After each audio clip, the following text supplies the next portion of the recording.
Hi everybody, this is Temporary Insanity, a Call of Cthulhu RPG podcast. And I'm the GM, Bobby. And I'm Randy, the player. Yeah, and this time we are playing The Edge of Darkness. Last time Randy played The Haunting by himself and his character died. So this time we're playing The Edge of Darkness and we've got 4 characters who I'm just going to name. And no voices yet, so no, they don't need voices now. So name off our cast of characters this exciting evening. Okay, he's dead. So Randy here, his main character, is going to be 32-year-old Rachel Hemingway, a journalist and writer. Hi everybody. Yep, there you go. Assisting her is 22-year-old Harvey Walters, also a journalist. Their 2 friends are... I wouldn't call them friends so much as work associates. More like acquaintances they have made. Artie Gumshoe, 36-year-old and private investigator. And Anna Vixen, probably not a real name, I'm going to be honest with you. 27-year-old torch singer and actress. So, here you are. 5, whoops. So the year... Oh, okay, this one takes place in Arkham, Massachusetts, 1928. So we're close to the Great Depression, people, so things are going to get a little bit dark. 8 years after the incident that took place with Dr. Warren Bedford. 10 years. 8 years later. So Rachel Hemingway would have been a young journalist cub back then and probably would have written his obituary. Yeah, because she was in her 20s, right? Yep. She was alive. All right, so... the 4 of yous who vaguely know each other from one reason or another, doesn't really matter. You're called to the hospital bedside of Rupert Merriweather. My uncle. Rachel's uncle there you go. There's the hook. Yeah, that's the ticket. Shut up, Artie.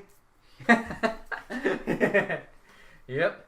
All right. So, an elderly gentleman who is fast succumbing to cancer. He's in St. Mary's Hospital in Arkham. And after receiving a call on a Wednesday, he asks you all to meet him the following day, Thursday at 1 o'clock.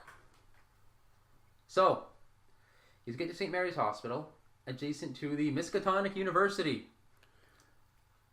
And you get to the front desk. So, the 4 schmucks are standing there. Hello, can you help me, miss? Can you help me? I'm looking for my uncle's Rupert's room. Rupert he sent for ma'am? me. I forgot his name. Merriweather. Rupert Merriweather. Miss. Oh, yes, we have him, she says. Let's see here. Yes, he should be in a private 3rd floor room, and she gives you directions. Do we have to get permission from the mayor to go up there? No, you don't need any sort of special permission because you've been invited by Mr. Merriweather himself. He's like, she's like, yes, I see you on his guest list, yes. Just checking. Okay. So, you walk up to the 3rd floor. You find the door to his room open. And you can see the bedridden man engaged with 2 other visitors. So it's like I'll just step in and go. It looks like hello, an older woman and a younger man. Yeah, so I'll walk and go. Hello, Uncle. It's your favorite niece, Rachel. Okay, and they turn to you, and you recognize the woman as his 62-year-old wife, Agnes. And I go, hello, Auntie, and I go up to her and I give her, like, the mwah on the cheeks. And then you see his sneering, weasel-like son, 33-year-old Bertrand, who never really liked you very much. Hi, Bertie. Nice to see you still alive, I see. He kind of gives you the cold shoulder, eh? In a rasping whisper, Rupert introduces your group, well, the rest of your group at least, your friends, to his wife and son. A pleasantries exchanged. And then he asks his weeping wife and his suspicious son to leave the group alone for a moment. Auntie, I'll come speak with you later. So after making sure the door is shut... Shut the door behind you, he says. After making sure the door is shut, Rupert reveals why he has called you here. So, he says, I don't know if I can do this in character. In the days of my youth... No. So he In basically... the days of my youth. Yeah. If I was a better voice actor, I would voice act this part, but... I'm not a very good voice actor either. He says, in the days of his youth, he and some fellow students at his school became involved in what is believed to be what they believe to be an innocent exploration of the occult. Led by a slightly older man named Marion Allen, the 6 men purchased an old farmhouse a few miles west of Arkham, near the village of Ross's Corners. He took a ton of acid and went on quite the trip. There they could conduct their seances and other psychic research in privacy. The unexpected result of their last experiment, he tells you, was the summoning of some evil force into this world. Instead of attempting to expel the thing, the young men simply abandoned the old house, confident that the magic which brought the evil to this world would keep it confined to the vacant house. However, the spell that binds the being to the house lasts only as long as the casters live. Rupert Merriweather is the last of the group, and he fears that upon his death the thing will go free and wreak havoc on the countryside. He then gestures weakly to an innocuous metal box on the nightstand beside the bed. "Take the box," he croaks. "All the aid I can offer you lies within. You must find a way to send that thing back to where it came from. You must see that this is done. Do this for me." And I just go, "Oh, Uncle, take his hand," and I go, "Your will shall be done." And I'll just look at one of the guys and go, "Grab the case, we're going." And Artie Gumshoe walks over and is like, "Want this box here?" And then he picks it up, and no sooner does he do so than the ailing Rupert is choked by a sudden spasm. He doubles up, groans, then coughs forth a huge gout of blood, splattering you in the face. "Ah, nurse! Nurse! We need assistance, nurse!" And then falls unconscious. In a towel! Okay. Everybody make a sanity roll. Yeah, make a sanity roll. Alright, so just tell me your sanities. Okay, so Rachel has a sanity of 65. I'm actually going to take this paper Yeah, here. take another paper and write down everybody's current sanities. Current sanities, that'll take me a Separately, second. yeah. 1 second. Rachel has a 65. Anna Vixen. Rachel failed. Well, I kind of figured she was. Anna has a 74. Actually, wait, I made a mistake.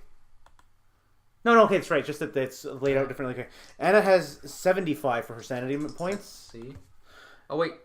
Oh, yeah, she saved. I should be rolling in this thing, though. Yes, you should, so it's extra noisy. Artie has a sanity check of 60.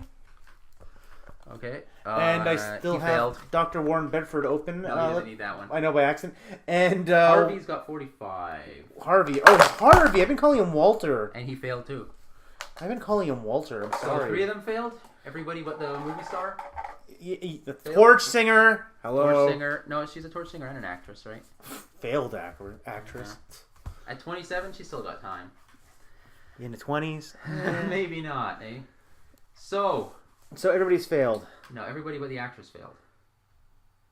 So Oh, yeah, they're sanity checks, not at life. I their forgot. sanity checks, yeah. Oh yeah, not at life. No, not at life. All right, so everybody loses a sanity point except for the actress. So change their current sanity. So meaning by that one each. By one only? Okay. Only by one. It wasn't that unnerving. It was just a man vomiting up blood. Yes, not that unnerving. From the sound of Rachel's screams, the door opens up, and his wife and son, come in. Oh my god! Oh my god! They call for a nurse, and then the doctor comes. And I just walk up to Bertie and I just grab his jacket or whatever, and I just wipe my face. Ah! He's like, you fuck, get off me, you stupid bitch! God damn it, I hate you so much. I should have pushed you into that well long ago, Bertie. Should have pushed you into that well. Ugh. The room quickly filled with interns, nurses. So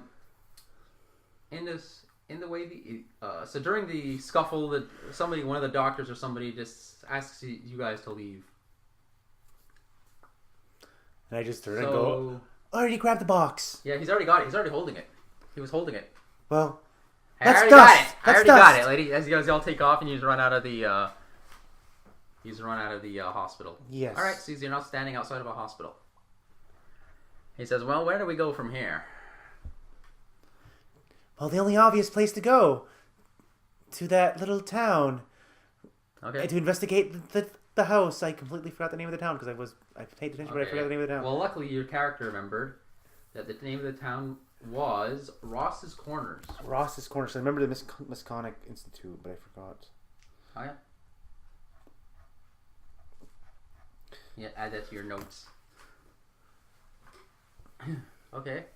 So we're You're gonna get in a taxi and go directly to Ross's Corners? Well, I don't know where else I could go investigate first. Because my uncle is now seemingly dying, and I can't ask him about the other. And you're just like, ma'am, what about the box? It's like I don't know if I want to look at that on a public street. All right, we should go get a room or something. Artie says. Artie, you're fresh. And then like the actress like giggles. Tee. All right, in her fake Hollywood giggle. And Harvey just is non-existent. He's just a ghost because he has no personality. No, he was the one who said, "Ma'am, where do you think we should go?" Oh, He's okay. your sidekick. I thought that was just you. He's your sidekick. I have a better idea. Harvey's your I have a sidekick. better idea. Because I won't need permission from the mayor. Let's return to the Boston Herald, and we'll go borrow an office there. Globe. The Boston Globe. Sorry. Man, we work at the Boston Globe. Oh right. Okay. So let's go back to the Boston Globe. Yep, and where we can have some quiet, and we're go to your office. We're gonna go to my office, Okay. and we're gonna check out the. Get in a taxi, I guess. Yeah, we're gonna take a taxi. Yep. All right, you spend a few more bucks here on your 1920s dollars on a taxi. Mm-hmm. All right, We head back, and we're back at our office, and then the very first thing we're gonna do is I'm just like, okay, take my calls. We'll be a bit, and we go straight to the office. We open the box. Okay. The box. The box. So our Artie there lays the box out on your desk, and he opens it up. All right. Inside, you find a yellowed envelope containing the deed to a house and the key to its lock, a small sarcophagus-shaped gold box of ancient design, and a slim journal bound in leather. So the very first thing I'm going to do is I'm going to pick up the journal. I'm going to give it a leaf through just to see if anything pops out at me. Okay. Huh. Okay. Well, it looks like it's going to kind of take you a while to read this, but just based off opening up and kind of paging through it, you see the words Dark Brotherhood, Old Farmhouse, Boone Road. Okay. You're like, okay. Would you... I'm going to put it aside for now, and I'll come back to it. And then it's like, I'm going to take a look at the envelope next. The deed. To see under whose name the deed is. So the deed and the key are to... Yeah, it's to the farm near Ross's Corners. Under, I assume, my uncle's name. Yeah. If that was there was only the key, the envelope, and the journal. Got the yellow envelope, the deed and the key. Yeah, sorry. The sarcophagus-shaped gold box and a slim journal bound in leather. Okay, so let's take a look at this gold box. Okay. Let's see. The ornate box opens easily, but it is empty. Yeah. You see. So I'm gonna step by step. Hieroglyphics carved, however, in it. Of course, none of us know a language in which they speak. Unless anybody has history or archaeology as a skill. Actually, if only you had a historian with you. Actually, you want something fun?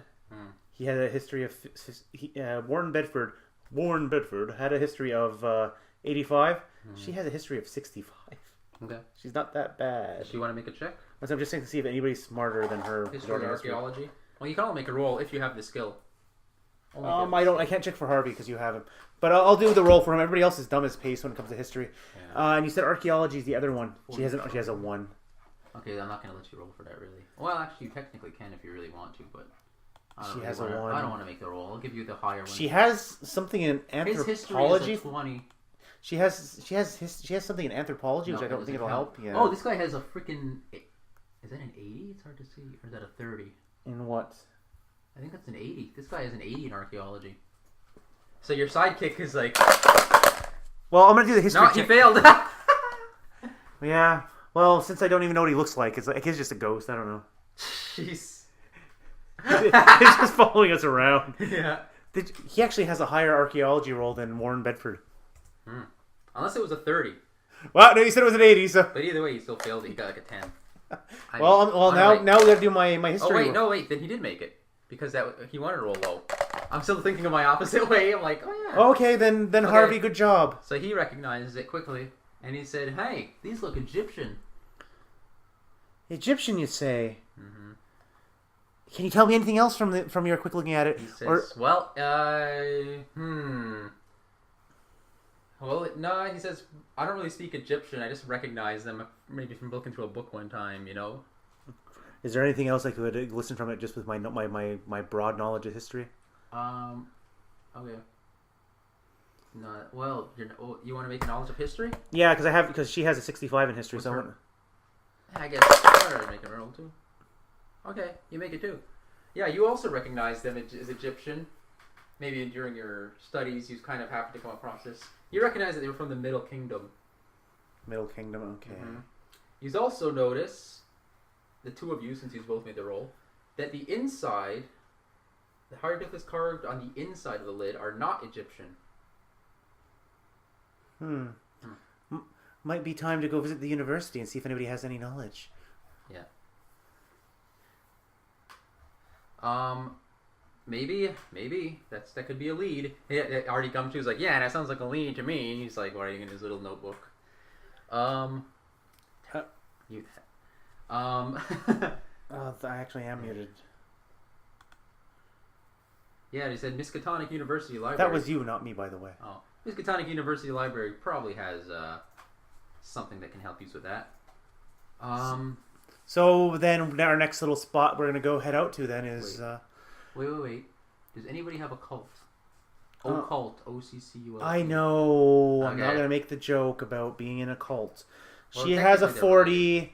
Vanna Vixen has 5. Nah, she's gonna be no use here.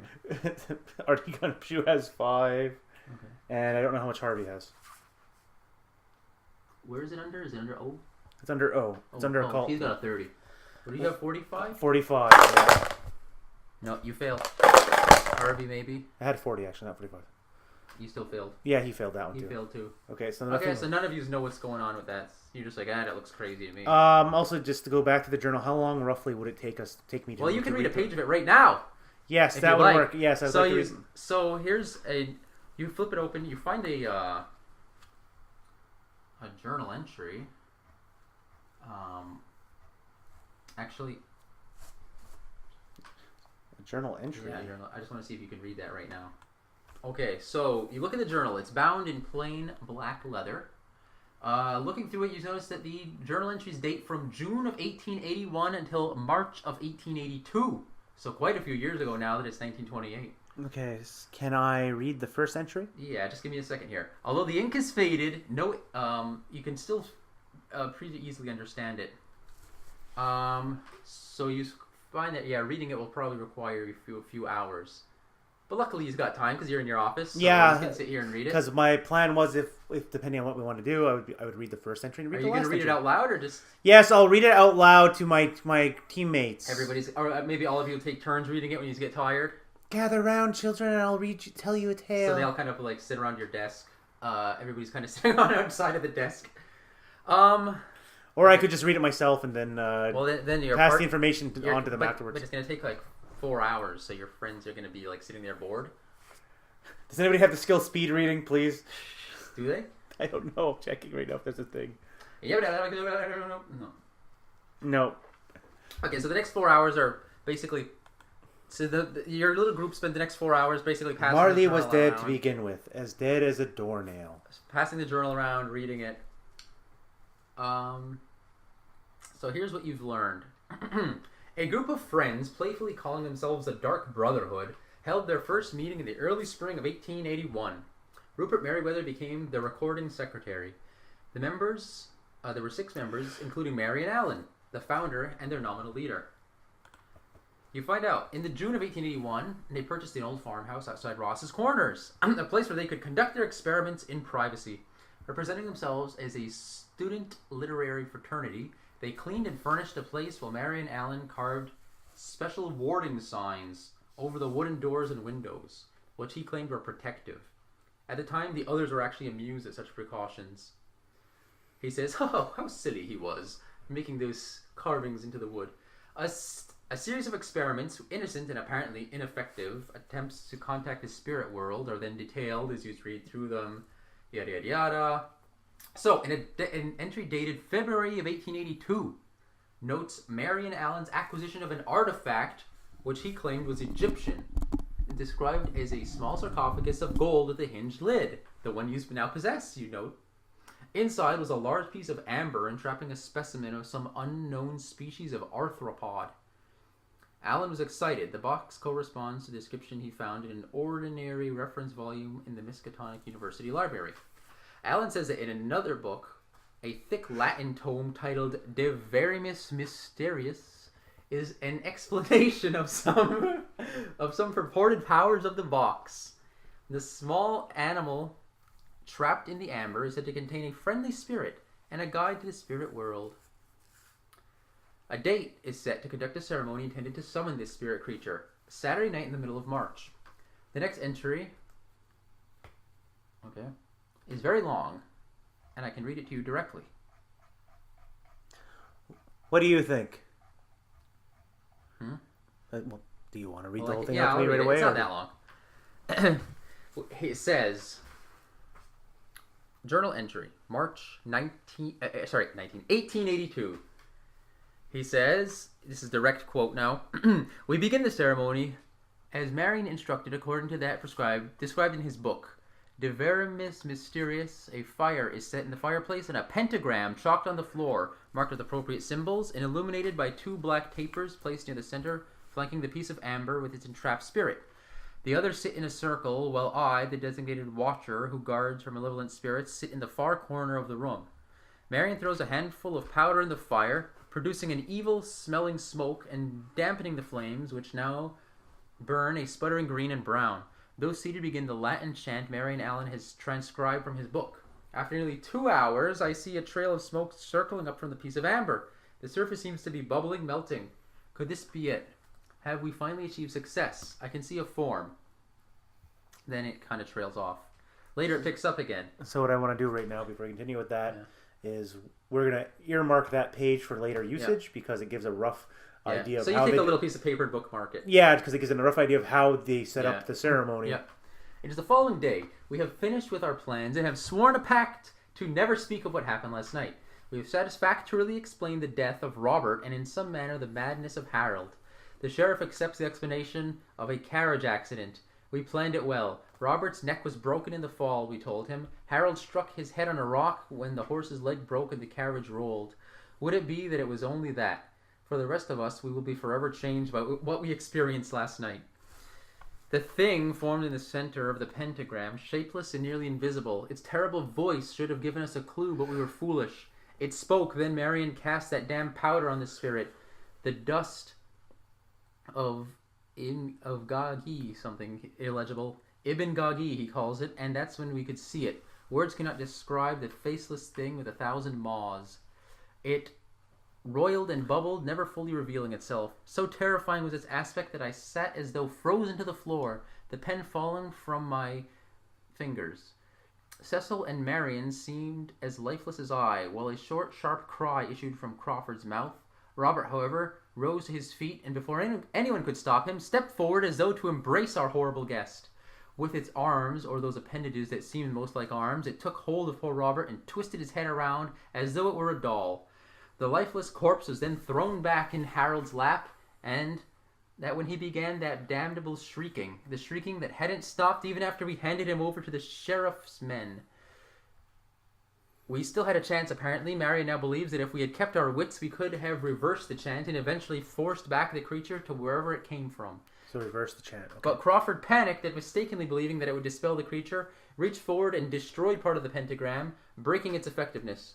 Released from that binding symbol, that thing, with a screech that could only have been unholy satisfaction, fled the house, disappearing out the window as a roaring, screaming wind of boiling colors. Marion believes that the thing could still be destroyed, or at least dispelled, but none of us who remain have the stomach for such an undertaking. It is believed that the spell we cast inextricably binds the thing to the house, and it is true that when we went back a few days later to retrieve our things, we heard it bumping about in the attic over our heads. The warding signs so cheerfully carved by Marion Allen during better times that seem so long ago, apparently are effective and bar the thing entry into the house except for the attic. So, if I go to the attic, stay away from windows, I get it. Okay. And then the next entries are names of those belonging to the Dark Brotherhood, followed by the dates of their deaths, all by the same hand but in various inks. Robert Mencken, March 1882. Harold Copley, August 1882. Marion Allen, August 1883. Crawford Harris, January 1915. Cecil Jones, March 1924. And now Rupert Merriweather, with no date afterwards. Interesting. You also find a small newspaper clipping dated August 1883, pasted to the entry marking Marion Allen's death. And then you get another aid, a newspaper article. It's stated August 1883, and it says, Murder at the Docks. New Orleans. The body of Mr. Marion Allen, late of Arca, Massachusetts, was discovered early this morning near the Gulf and Panama docks. A victim of foul play, the man was identified by local witnesses who said that Mr. Allen had been seen in the locale the evening before. Although robbery was the apparent motive, police report that the victim's tongue had been cut out. Marion Allen had reportedly gone to police earlier this week claiming that he was being followed and that he feared for his life. He said his shadowy pursuers were after an Egyptian artifact which he no longer possessed. And then finally, the last entry is written in a noticeably weaker hand. So wait, how long ago was that he passed? 1883. 83. It's now 1928. Yeah, okay, so that's not a... The last entries are reproduced is written in a noticeably weaker hand, and the ink is quite fresh. Here it is. It says, Final journal entry. I gravely fear that which I and my colleagues have loosed upon this countryside. Nothing of consequence has yet taken place, but with my death the bonds will be broken, and a thing then free to come and go as it pleases. Lives and souls not yet taken already lie heavy on my conscience. The method of delivering the thing out of this world is still in that accursed house. The translation made by Marion Allen from the horrid, the vermis mysterious. I am not strong enough to take on the task, but I know of those who perhaps are. Should they fail me, may God have mercy on my soul. And that's pretty much all you find in the journal. Okay, so Okay.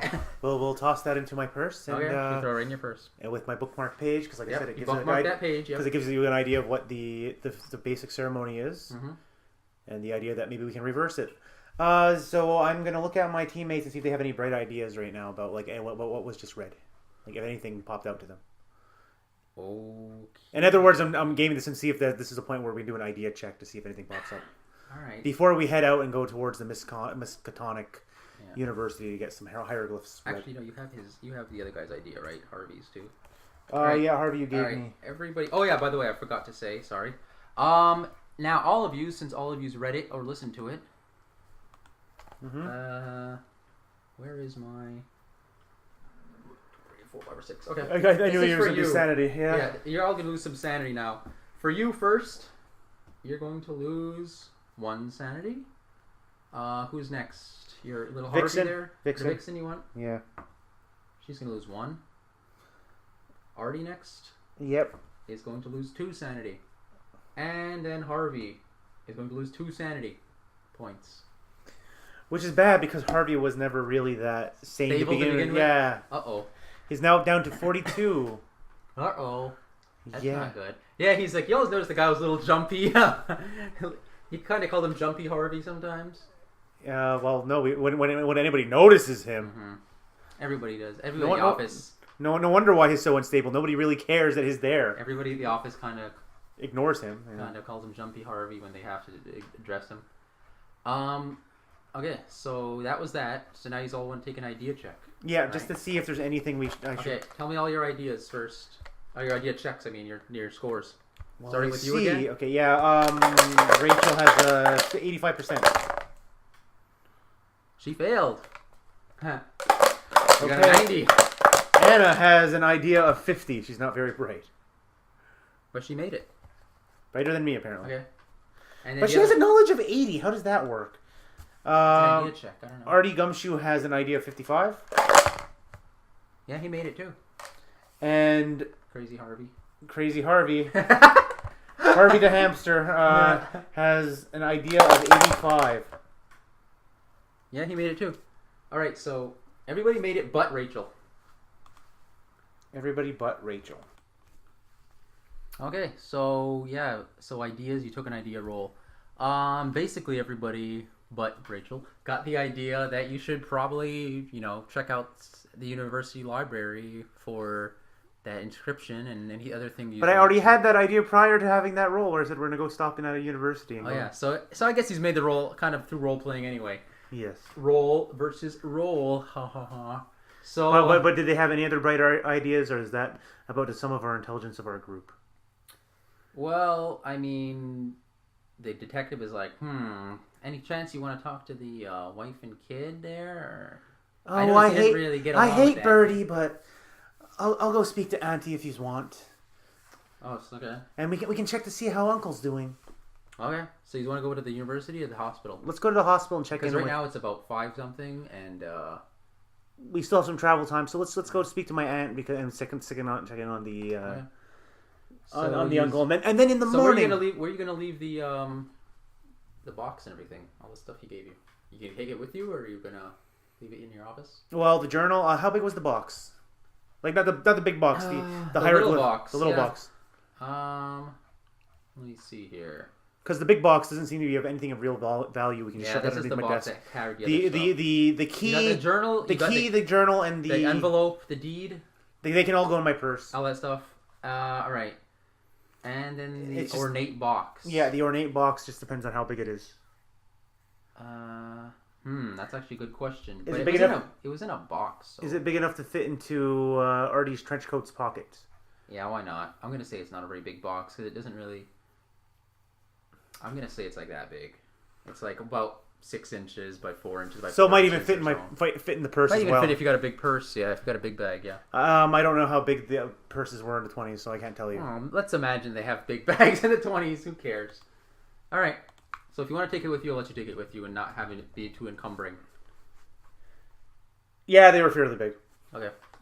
He just Googled 1920s purses. Yeah, the beaded flapper bags. They're pretty big. Oh, yeah. Shit. Okay, so we're going to go visit my aunt and... So you go back to the hospital now? We're going to go back to the taxi? Yeah, we'll hop in a taxi and... Okay. Make sure we bring Harvey with us. The gang goes back. Harvey's like in the trunk. We only have 3 seats, Harvey. Sorry. No, somebody can sit with the driver. Driver, yeah.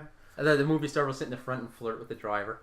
Good thing I'm not playing her and I don't have to do that. So anyways... I'll role play that. She's just like... No, just roll. Okay. So he's get back like the most recent season of Game of Thrones, we just hop from place to place. Blaze right through it. Teleport everywhere we go away. No travel time required. 1 session. All right.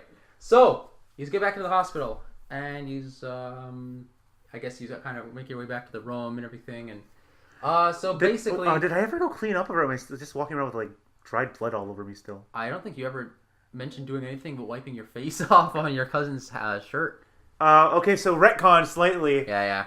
I'm going to say a sane person. Since you're not insane, you probably washed your face off at the hospital sink after that. And also, maybe I had like spare clothes or something at the office, just as a quick, like a change of blouse or something. Yeah. She's like, you look like you just got hit by a, like, the old powder explosion thing. Instead of black, it's all red all over your face. No, I want my face on Bertie's jacket. Yeah. Well, now it's just smeared. Okay, so we make the assumptions that... You washed your face off. I washed my face. Your shirt was quite bloody, but you managed to get back to your office. office. Had an extra blouse out there, You changed out your office into like another jacket you had. Yep, something like that. Yeah. Okay, right. Roll with it. All right, so you don't look like a crazy woman walking down the street covered in blood. No, although on the way back, you kind of did have blood all over your shirt. I just assumed you just put your jacket over it, like yeah, you just covered up. No, what's his name? The detective was like, yeah, cover up with my jacket. All right, so enough of this and roll. Come on, yeah, back to it. So you get back there, and you ask around, with the nurses and everything. So Rupert Merriweather is dead. No, Uncle! Yep. His now widow, and his son are kind of still lingering around the hospital. Yeah, so do you want to... Yeah, I'm going to go straight up to my aunt and give her a hug. And... Oh, she's crying? Yeah, I'll let her cry on my shoulder. Oh... And then it's like, why did it have to happen? Mm-hmm. I can't believe it. So are you gonna stand there or what? No, I'm still giving her the hug, okay. letting her cry for a minute, okay. And then I'm gonna go and just say to her, "Oh, Auntie, there'll be time for more tears later. Mm-hmm. But first, I have to take out do his final wish. Yeah. What can you tell me about his little house at Ross's corner? She says... and about his friends, Harold, Marion, and... She says, what? House? Friends? Marion? Did you remember a Marion Allen? No. As long as I've known my husband, she says, that he's never even spoken of anybody by that name. Has he ever mentioned to you of the Dark Brotherhood? What? What are you talking about? Did he ever tell you that Bertie's not his son? What? And then he's just like, hey, bitch. He's behind there. He's like, hey, I know you talked to my father when he sent us out of the room. What the hell are you guys talking about? That's what I was asking her right now. It's like, oh, what? Bertie, do you know anything about wait a second. the Dark Brotherhood? Dark Brotherhood? Are you... I know you're crazy. First of all, let's set that aside. I know you're crazy, but what's going on with you this time now? Okay, so what we're gonna do is I'm just gonna check to see something here. You said house. I heard something about a house. Yes, an old rundown farm that I'm looking for information on that he asked me to look into. Farm? He owned a farm? No, a farmhouse. Farmhouse? Just a farmhouse. It's run down, and he wanted me to look into it. He said, where? Some strange going down. He said... I'm just gonna straight up lie to him and say the Corbett house on. Okay. He says Corbett house. What? Yes. That's not a farm. Where's my fast talker over here? Oh, yeah. Because the guy's kind of an ass, and I don't want him. You know I'm going to the farmhouse. Well, unless I want to use him as a Which is sacrifice. bait. Yeah, but not right. I don't want cousin Bertie with me. Ugh. Well, you think that she would have a heart? He's like, if my dad had anything to do with the house, that might be my house. Artie, fast talk. Yeah, you just go to Artie, look at him. Fast talk him.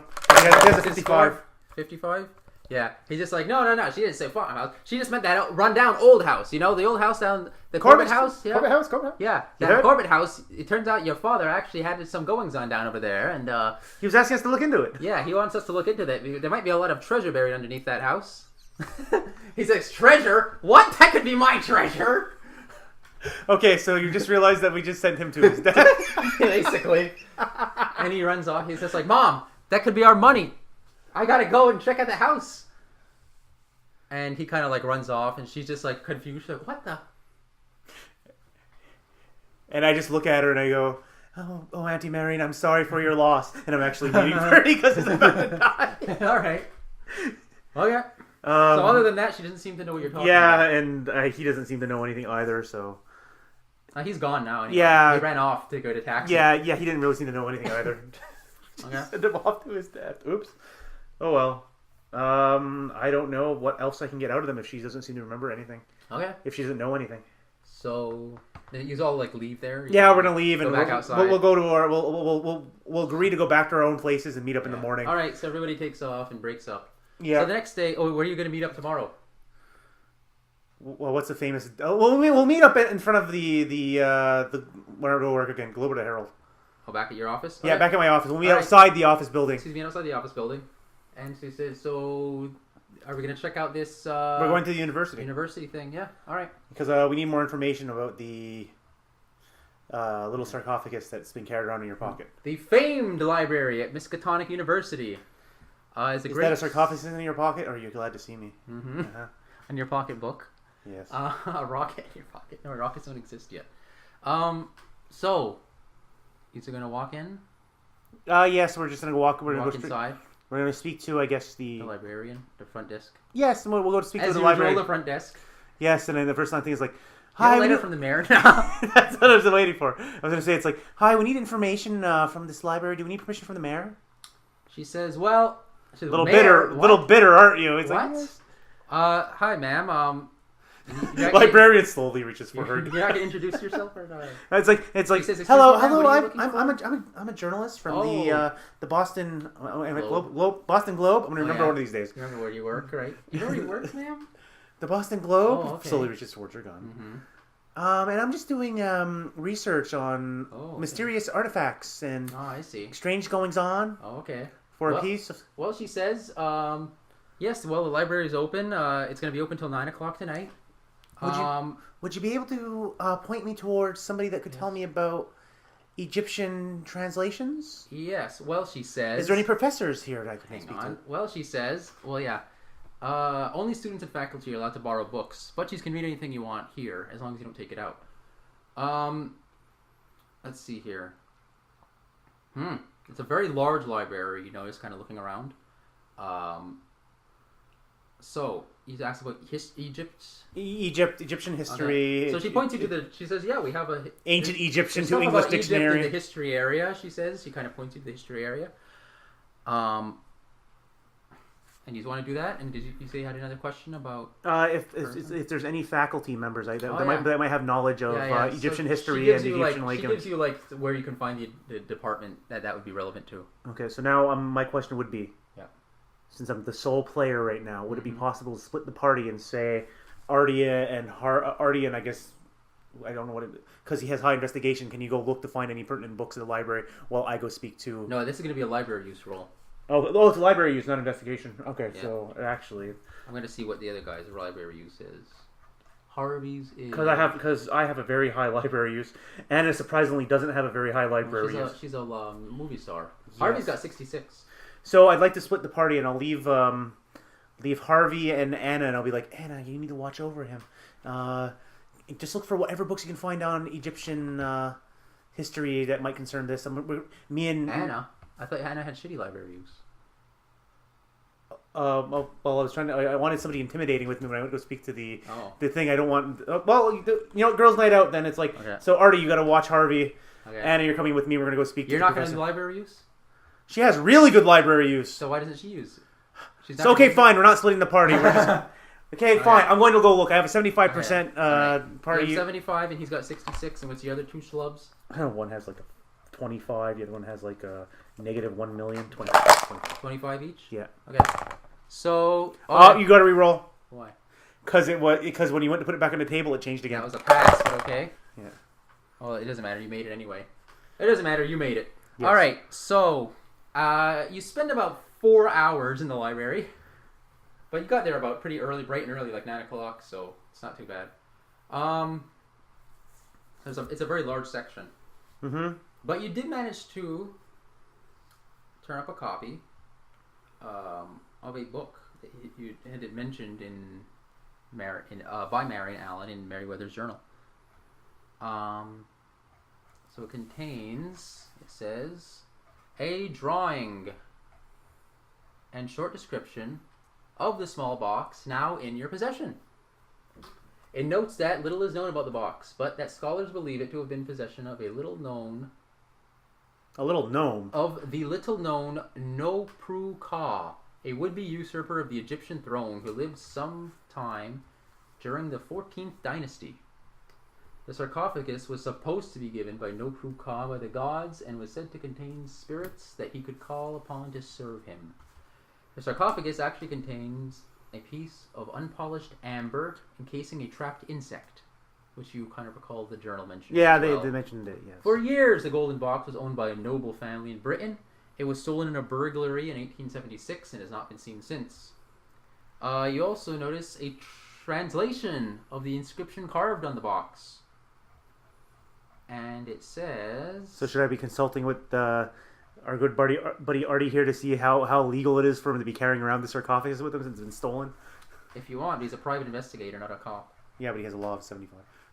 Yeah. But it has nothing to do with anything. I was kind of running a joke, but it's like if you actually want to do that. And it says, here's what the Egyptian hieroglyphs say. Oh, so we don't need to go speak to the... Well, I guess not, since you found it in this book. Excellent. Seeker of wisdom. Servant... son of Uger/Yoag Setheth, deliverer of the people/slaves of the water, bearer of the spirits of Nar-Loth Hotep, child of Thoth, seeker of wisdom.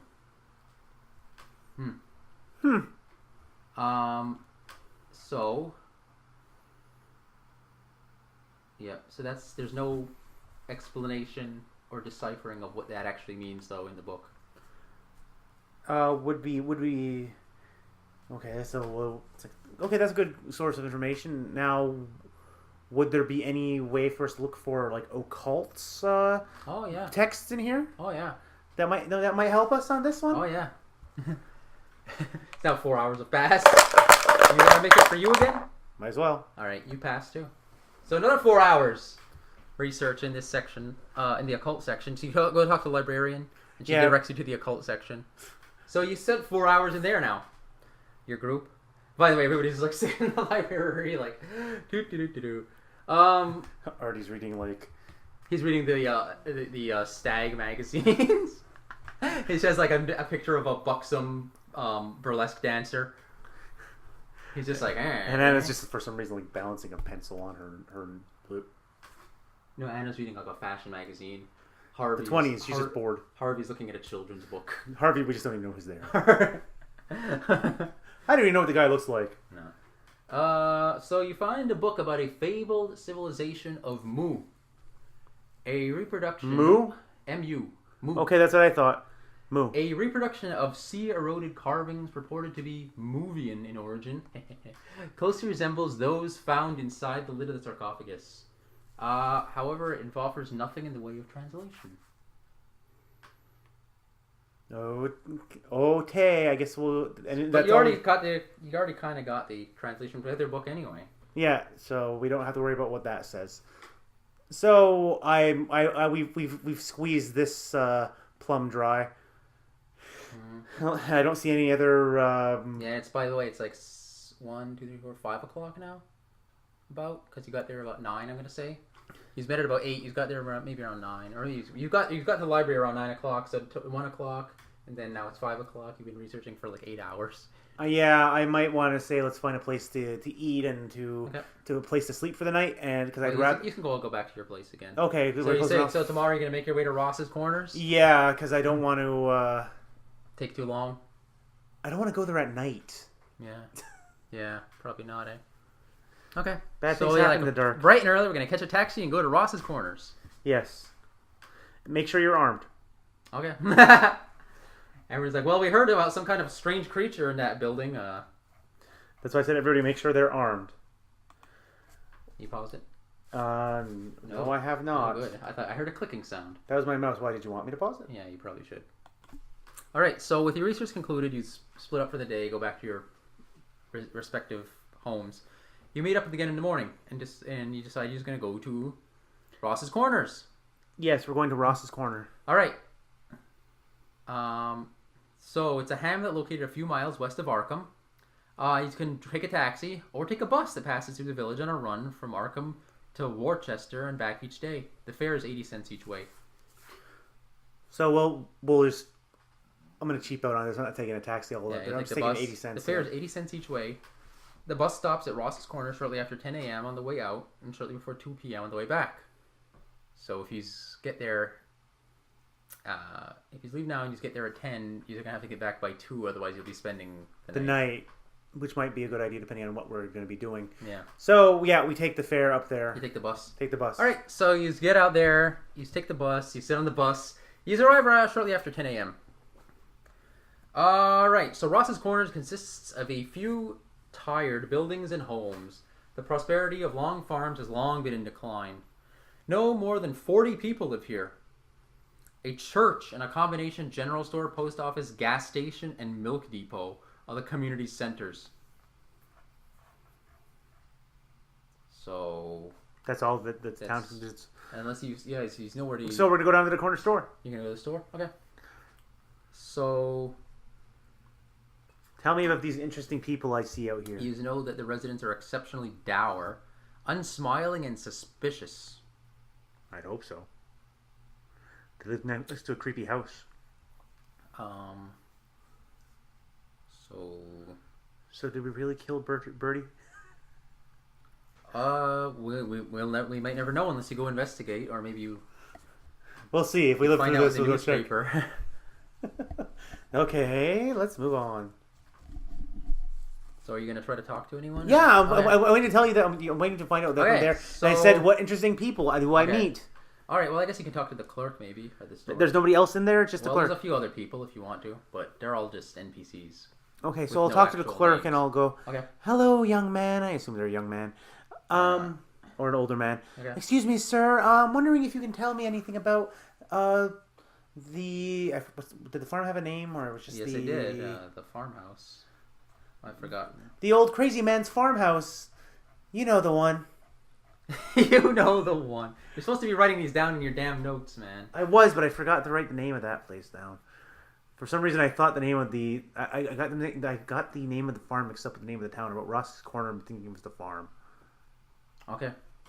Well, anyway, you ask about the old farmhouse. All right.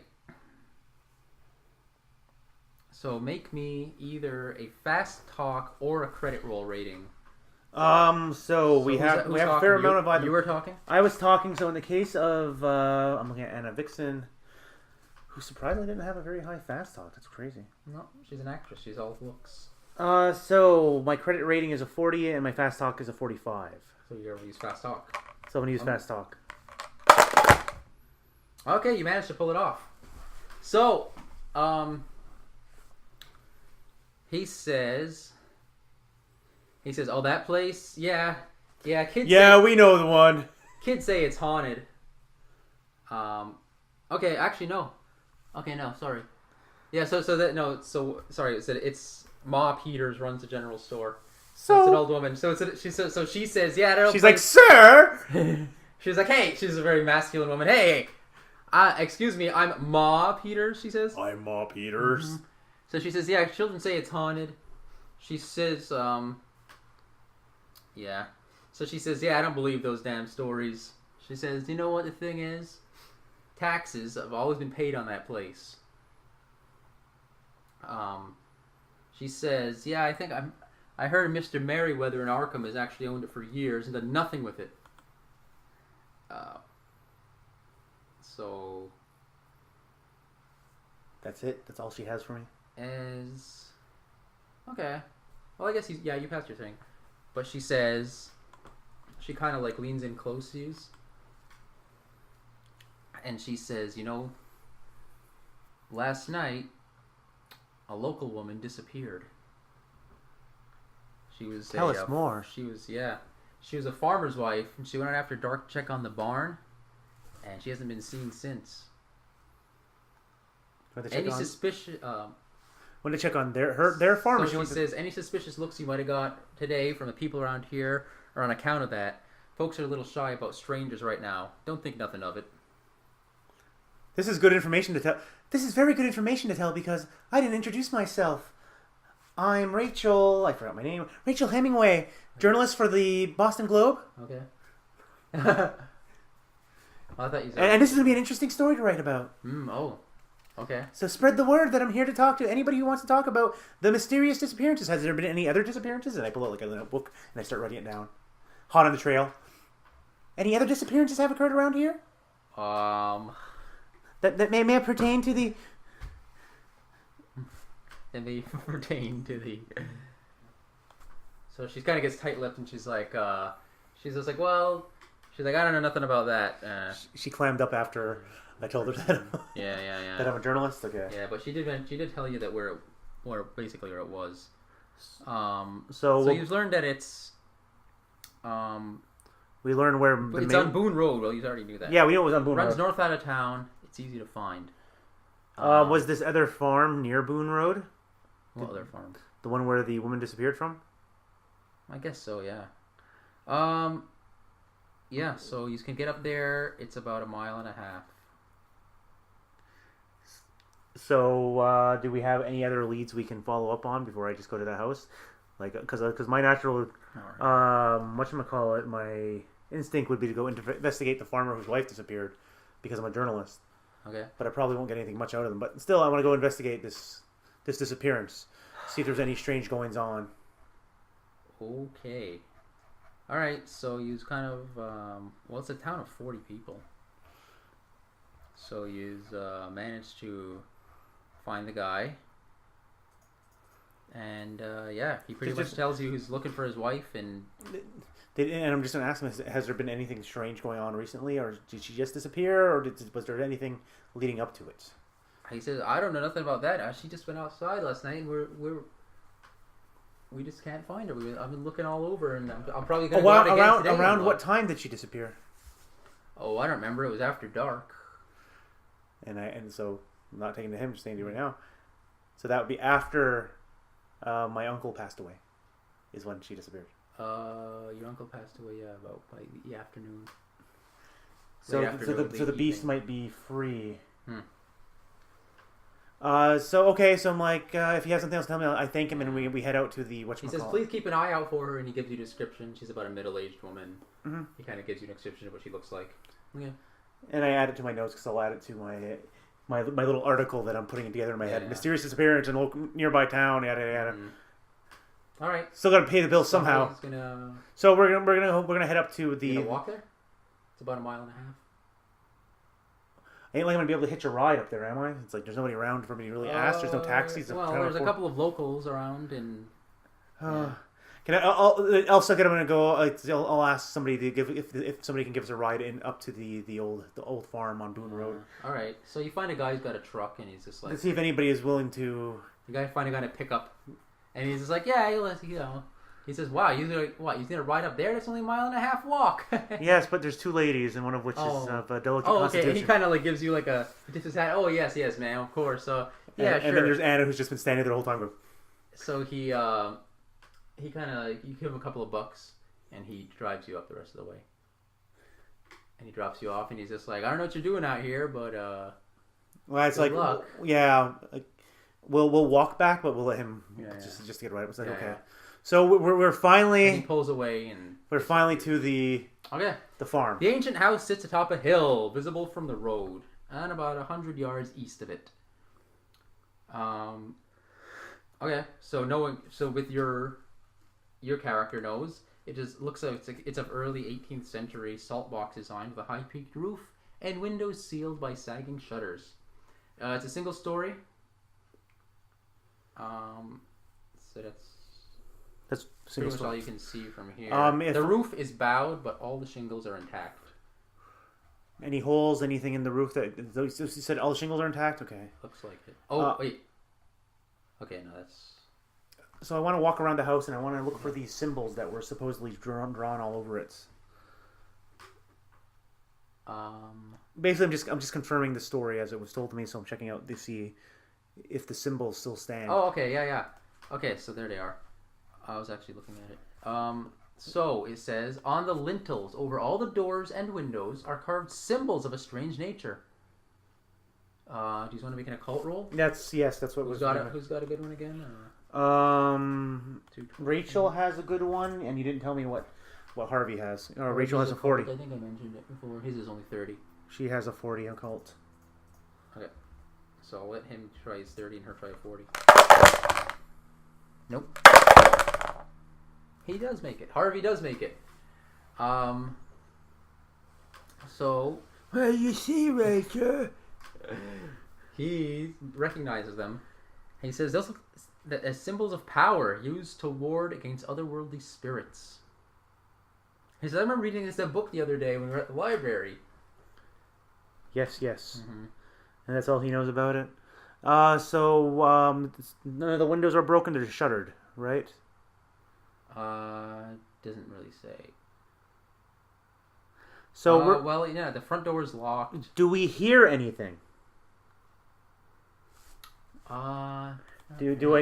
These are walking around the house. Yeah, we're not going inside yet. We're Everybody make a spot hidden roll. Okay, I was gonna say it's like can we do a listen roll? But a spot hidden might be better. Okay, Rachel has a 25. He's got a 25 as well. Hannah has a 45.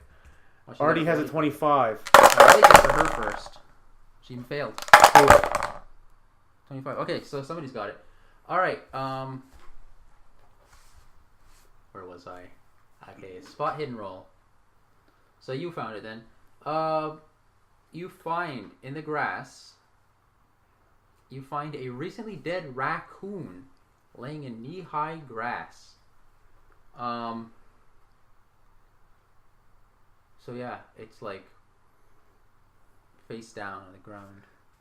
So I'm gonna dig into my purse and pull out my .38 revolver and just gonna make sure I have bullets in it. Okay. Because I had told everybody to carry their weapons, and that's where I keep my revolver. Mm-hmm. And I guess that would be taken as a... Artie's gonna like kick it with his foot, I guess? Yep. He kicks it over. Okay.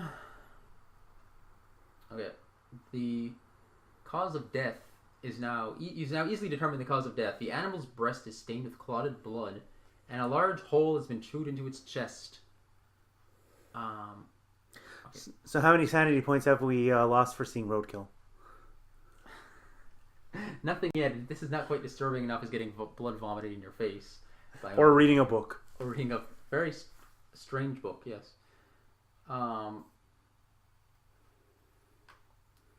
Okay. Natural history, does anybody have? I just have regular history. Oh, wait, no, let's see. We have 10. I didn't realize it was separate. 10. It's under N for natural history. 25.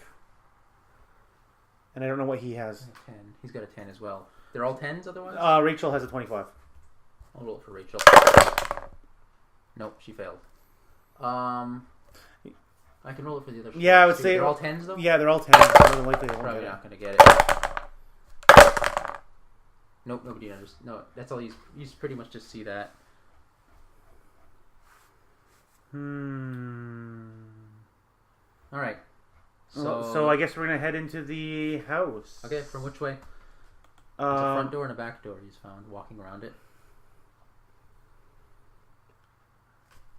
I got now I will actually split.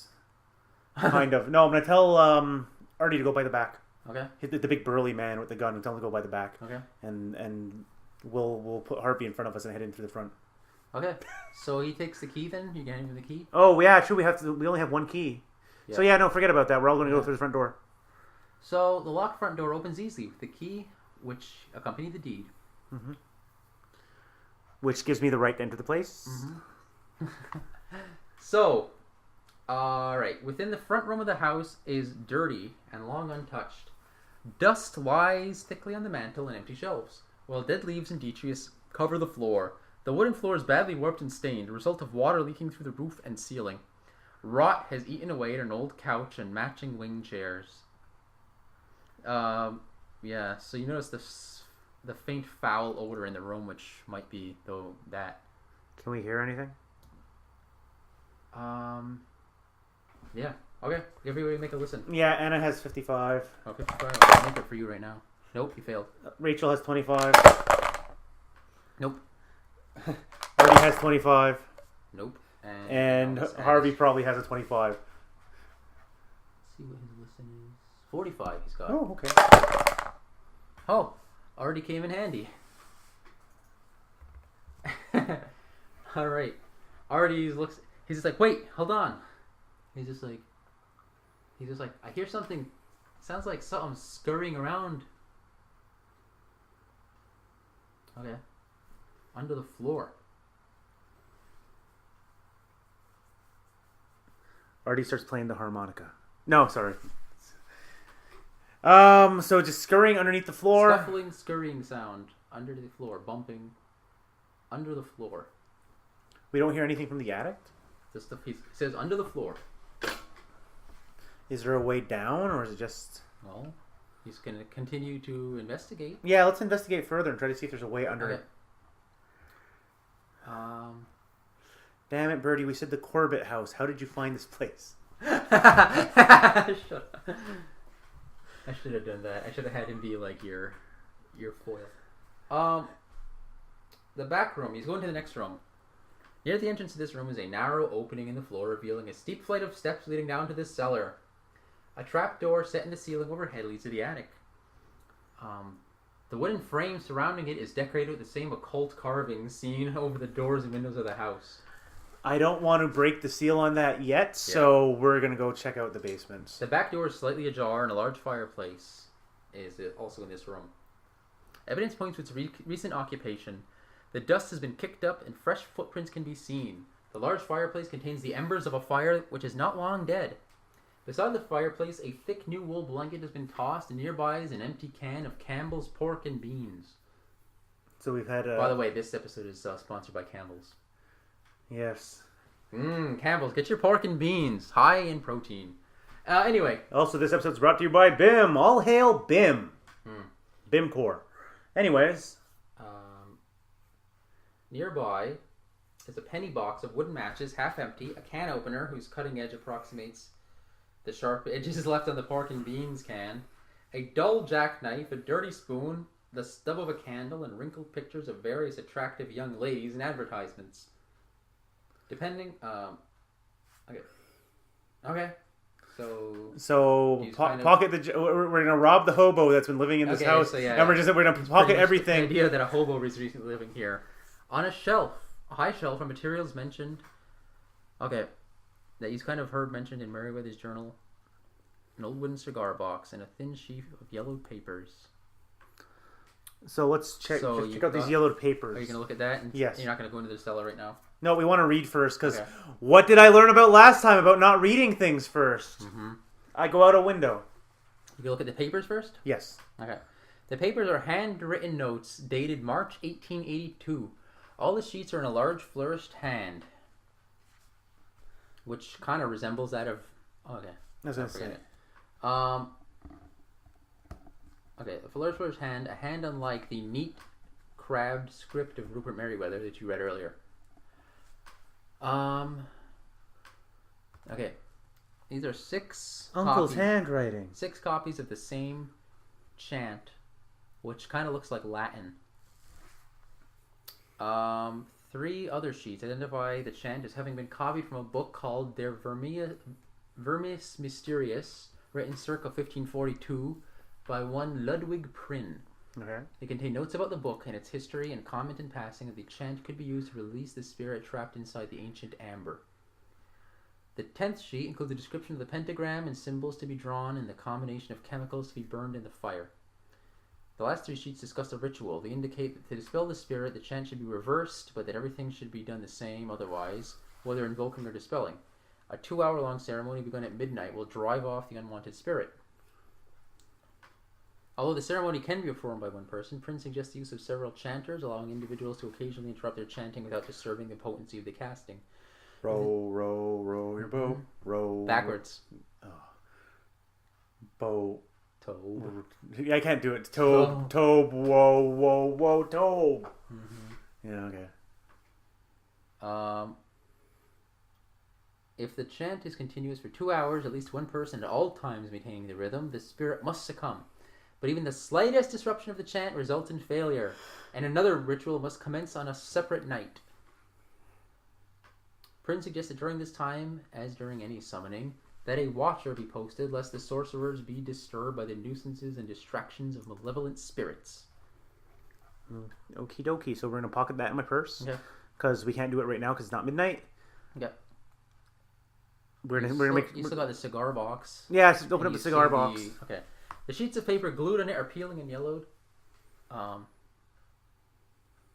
Okay. And Artie Gumshoe, being a cigar smoker, says, hey, this is a pretty old brand. Probably dates back to the 1800s. Okay. Inside is a small metal canister containing a coarse brownish powder and a small wooden box with a sliding lid holding a small amount of a silvery talc-like substance. So I'm assuming these are the chemical compounds that we need for the ritual. Yeah. Do you want to make a chemistry check? Yes, I was just looking at it. He has a 1, so I doubt it. Okay, I'm not going to bother. Anna has a 1. No. Rachel has a 1. Okay, so maybe Harvey will come in handy. What is the knowledge useful for? Because he's got a 1 too. What's the knowledge check useful? Because I'm not sure. They have 80s, so we'll. I'm not sure, but I'll let you know if it pops up. Okay. Okay, so no, none of you are really trained in that, so I'll make 1 roll to see if you roll a 1 for the group combined. Nope. All right, so. Then like I said, then the next thing would be spot hidden, just to see if there's anything of note that we're not seeing. No, none of you have Cthulhu mythos either. No, we haven't gotten hit by any of that yet. We all have a 0 at the moment. Okay, so these are now standing in the room. You've got a door to the cellar, a door to the attic, and the stuff you just we're identified. Yeah, we're all gonna just bag it and bring it with us. But we're gonna go check. We're gonna go to the cellar. Okay. And we're gonna go with our weapons drawn. Anna in the middle because she doesn't carry anything. I don't know why she's even with us. Honestly. Okay, let's take a look here. She's the bait, I guess. Oh yeah, literally. Yes. All right. Oh, and also Artie's at the front, and I'm not. All right. So you go downstairs.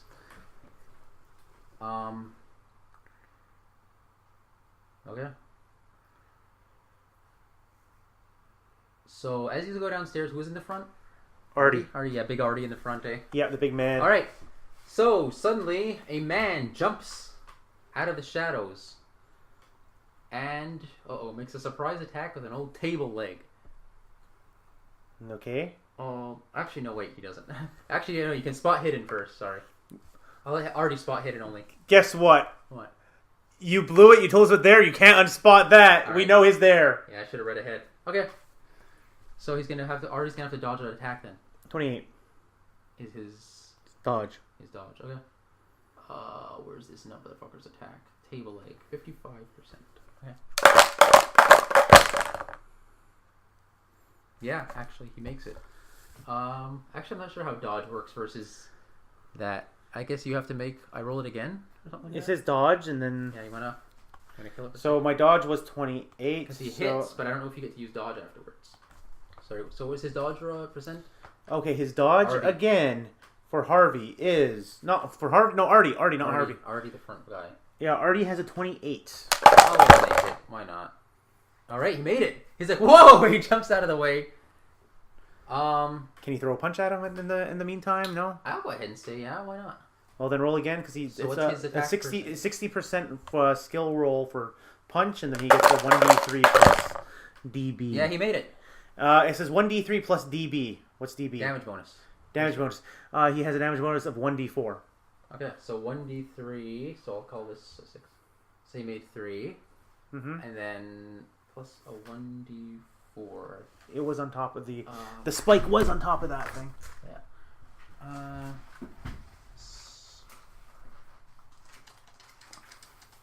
Like, I didn't know I was gonna have to use that.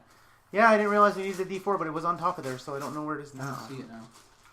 There should be a red one in there too. I'm looking for it, man. One I'm second. not seeing the D4, honestly. I can just use a D8 and have it. Alright. So that's a 3 then. A 3? So it's 3 and 3 is 6. Yep. Okay. So he's done 6 damage to this fellow. Uh-huh. This merry fellow. Yeah, punched him right. He dodged out of his way and then punched him right in the face. It's better than Forehead me. area, yeah. It's better than me just firing a gun into his head. So then he's gonna basically jump on him and subdue him, I'm gonna say.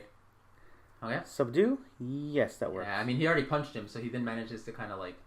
Grapple him? Yeah.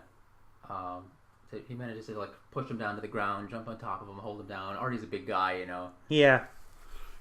Alright. It's like, just don't make him play his harmonica. He only has a 5 in harmonica. Okay. So you find his guy rambling and almost incoherent. Okay. Does anybody want to make? Does anybody have psychoanalysis? Oh yes. Let's see. Anything that's not a 1. What does Harvey have? Because everybody else has 1. But first, I have high in psychology. But Maybe low. that's psychology. Oh no, psychoanalysis. Yeah, that's 1. Okay, no, it doesn't say anything for psychology. It's Yeah, called everybody else has psychology. 45 for some reason in psychology. Yeah, but not psychoanalysis. Yes. Okay.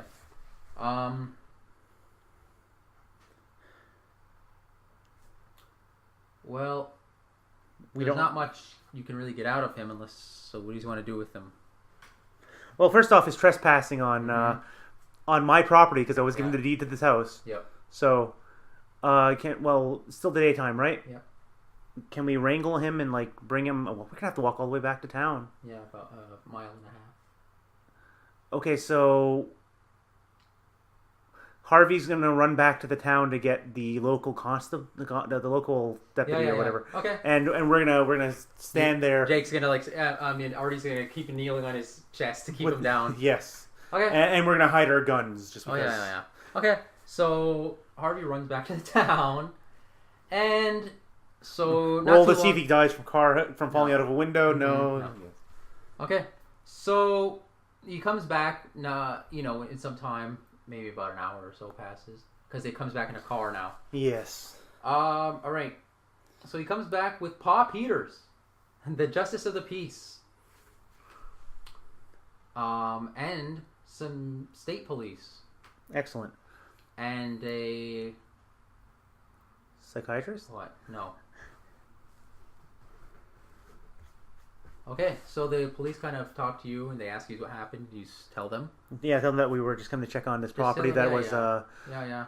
So Do I you, need show, to- you show them the deed and everything, and they're Yep. like, "Oh, okay, yeah." So, We were just coming to assess because my uncle had just passed. yeah. You tell them the story. Yes. Oh wow! So they place the guy under arrest and say that he's the prime suspect in the disappearance of the farmer's wife.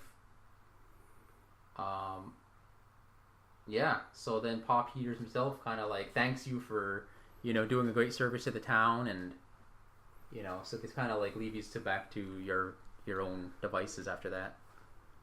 Okay. Yeah. Well, I said they kind of like you've kind of earned some prestige in the eyes of the locals Oh, does that mean my credit rating went up a bit? in Or the town. Yeah. okay, that works. So I guess back to our investigation. Okay. Do we see anything else in this basement now that everybody's so, left? So you basically also learned that he's being taken off to be jailed in Salem, Massachusetts. Yeah. Yeah, that's what you hear the police say that. So yeah, that's about it. So everybody's gone. He's back in the house alone. Okay, so it's like Well, table this. It's before like abuse. maybe I can wrangle somebody who wrangle a source or something like that. That's a psychoanalyst if I have to speak to him or something later on. Okay. So we'll just go continue investigating the basement. Is there anything else of unusual worth in the cellar? No, not really. You don't really see anything. Okay, It's so just a cellar, pretty much. It's a cellar. we're gonna go back upstairs Just and the hobo's other belongings, crap, basically. probably a little crap in the corner somewhere. So we're Probably, gonna yeah. go. I'm trying to figure out if it's a smart idea just to open up the cellar upstairs and look in, or if it would be better off just to get the stuff ready and do the ritual in reverse. It's your choice. I know it is. So, what time would you say it is? He's got there about 10 a.m. So let's say he's got to this house. Took me like an hour. Well, it didn't take you too long to get here, right? Because you got a ride. So Yeah, but we maybe gotta got walk here back. by 11. Yeah. Then Harvey had to run back, so that took him it's a mile and a half. So you can probably run a mile and a half in like half an hour. So we're gonna run. Well, yeah, whatever. Well, Because we have to go. We have to waste time And then till it took midnight. him only a couple of minutes to get back. So we're talking 10:30, 11:30. 11. So, It's almost like noon. Oh no! And then the cops showed up. Yeah, I'm gonna go ahead and say it's like a little afternoon. Maybe. so we're 1 gonna head o'clock. back to the town and we're gonna go to the corner store and we're gonna get what we need chemical wise, like the stuff we need for the ritual. If we can't, Well, he's kind of get the idea that they might not have stuff it in here. that cigar box Is everything that's what I had thought. Yeah. Yes, but we can't identify which goes in first, unless it's Okay. described. Unless it's been described in the thing. Yeah, that's a good question. If not, we can always head back to Boston, and I can go speak to a specialist. Hang on a second.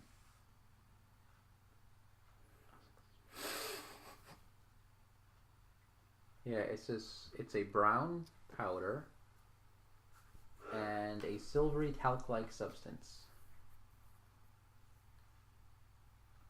But would we know which of these two we use first in the fire? That's the question.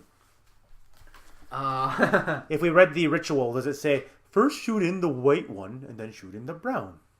Yeah, I think you said you had a description, right? Yes. Right here it said... No, it says... Because if I don't... Yeah, it says the 10th sheet includes a description of the pentagram, the symbols to be drawn, and the combination of chemicals to be burned in the fire. Okay, so we So take it that. tells you basically what Exactly. it looks like. Yeah. So then we're going to go kill time until midnight and come back, and we're going to clean up the area, and we're going to start putting in the... Okay. You're going to start drawing this shit right away? Yeah, start drawing everything Get all it right ready? away. We're not going to go upstairs. Okay. But we're basically going to start setting everything up, clean up after this hobo that's been living Get that hobo in the garbage house. outta here, Yeah. Clean it up, let Artie pocket. No, we'll let Harvey pocket the girly pictures. Okay. All right. Poor Harvey. Yeah, he's the care of the group. Why? Because nobody cares. Yeah, because he's using him as a disposable character. No, Anna's the disposable character because she's just there. Yeah. Don't worry, I'll make a poor choice and I'll make her the lookout with no weapons. Okay. I kid. So what are we doing? So we're setting up. So yeah, you can just start the ceremony right away. We have to wait till midnight. Yeah. So we draw the symbols. We clean up. What do we do to pass time here? Whatever you want. You can just skip right ahead. And well, right now I'll give you the idea of what we're doing in the meantime. We're reading through the things. Yeah, you're studying it over and over. Studying it over and over again. Maybe Anna and Harvey ran back to town, got some food, brought it back for us to eat. Okay. And then after we know each of our role, Artie's going to be the lookout. Okay. Because he has more attacks than everybody else. He's the lookout. Yeah. So yeah, you know it's going to be taking 2 hours of continual chanting, begun at midnight, and you're going to need the properly drawn pentagram of fire burning, some of the brown chemical substance that you found with the notes. At least one person must stand back from the ceremony in order to watch for malevolent spirits, as you've learned in the papers just now. But so yeah. Oh yeah, and he's also learned, as you remembered earlier, that he should be chanted in reverse. Yes. So he's basically spend a few hours learning the reverse chant. Okay, so I will flash yous ahead.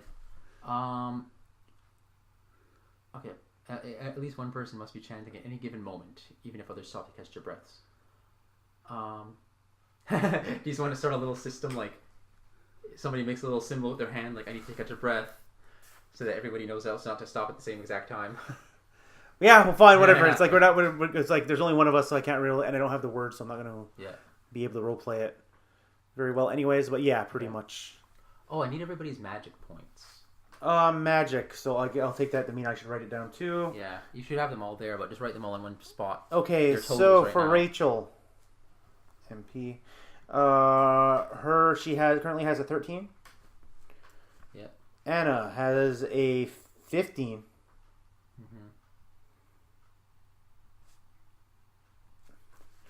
Do I need Artie's if he's not participating in this part of this? No, you don't. And then Harvey has a what? Yeah, everybody should participating in the chant. It should be on Harvey's paper I gave you. Oh, yes. MP. 9. Oh, wow. So actually, I better make Harvey to look out. Harvey better be the lookout. What's Artie's magic points? He has a 12. Yeah. So unfortunately, Artie's gonna be the lookout. You give him the gun. Did he have, according to your sheet, does he have a gun? I have to go back to his sheet and find it now. Let's take a look here. But wait. He's got a fist. Because he's less sane than us. Something and a kick. No, he doesn't actually have a weapon. So, okay, Rachel will give him her gun. Okay. Sounds good to me. She'll give him her 38 revolver. Okay. And it only has 2 rounds. Well, there you go. There you go. So, I forgot to say to you. Okay. What did you forget to say to us? It said, I forgot to say, while as you were doing all that, around sunset, you hear a strange sound coming from the attic. You're all inside though, right? Yeah, we're all inside the building. In the building. Okay, so around sunset, you hear like a whistling sound coming from the attic, and then it kind of disappears outside into the fields, going towards the woods. Okay, so it's not midnight yet. We're still. Yeah, so now we're gonna flash forward to midnight. No, because I was gonna say that if too close to midnight yet, I would say now that we've heard it leave at sundown, maybe somebody should break the seal and check out because it's not in the room anymore. Okay.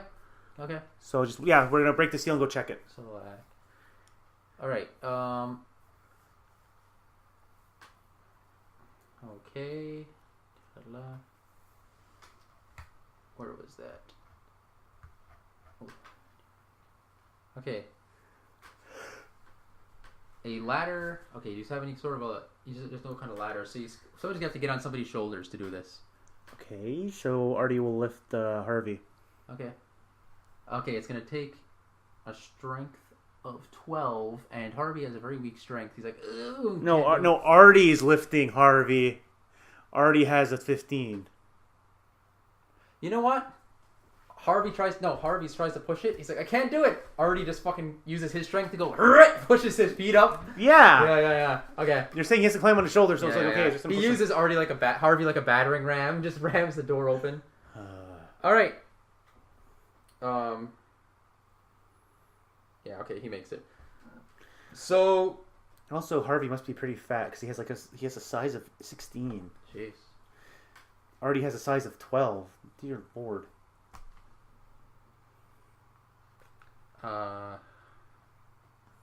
See here. Okay. So besides that, you look around and it's just pretty much a mostly bare attic. He's like, I don't see... Well, it's actually pretty dark up there. Well, of the little he sees, he doesn't see anything of interest. Can he roll a spot hidden? Would that be a good point for him to... You can go right ahead and just roll a Okay. No, nothing of interest is seen up there. Okay, so... He's like, should we put the door back on? Yeah, put the door back Close on. it back down. Okay. And now flash forward to midnight. Okay. Where was I? So, we get up to near midnight.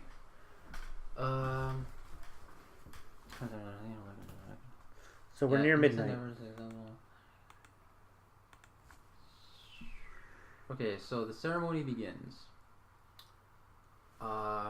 Yeah. So, as you begin the ceremony, you kind of hear like noise come up into the attic. Okay. Let's see here. So make sure you take note of everybody's sanity. Yeah, I still have it right now. You're not making a roll yet.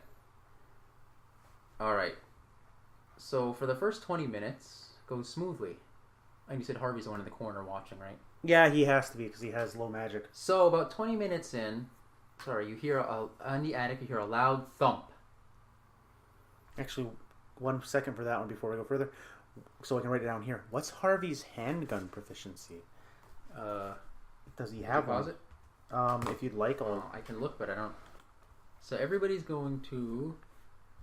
Let's see. I'll roll for the four of you. Hold on a second. Yeah, all of you. Okay, everybody's gonna have to lose a. That's Rachel. Mm-hmm. You lose a sanity. Oh no, wait. No, you don't lose one. Sorry. It's 0-1. Okay. Next is who? Artie? Nothing. Who's the next one? The other chick. She loses a sanity point. Harvey? Nothing. Okay. So blah blah blah. So within moments, you hear an awful howling, interspersed by grunts and foul curses spoken in a harsh guttural voice. The old house sways and creaks, sudden jolts shaking it, even down to the foundation. Wow. Objects on shelves and the mantel fall and roll across the floor. So, alright, again, he's going to have to make another roll. Kip. Mm-hmm. Kip. Okay, so this will be 1, 2, or 3. So, Rachel's going to lose 3 points now. Who, Rachel? Yeah. I'll go through them. Artie's going to lose 3 points. Other chick whose name I don't remember is going to lose 3 points. Anna's going to lose 3 points, and Harvey's going to lose 2. Now. So just to give you an idea of where we're at, Rachel has 60, Anna has 70, Artie has 54, and Harvey has a 40. Oh boy, Harvey ain't doing so well. No, and he's got a gun. And he has a gun. Actually, one up. Yeah, okay. So I don't know. I kind of fudged those. I was supposed to give you some rolls for that, and we'll just imagine you failed them because why not?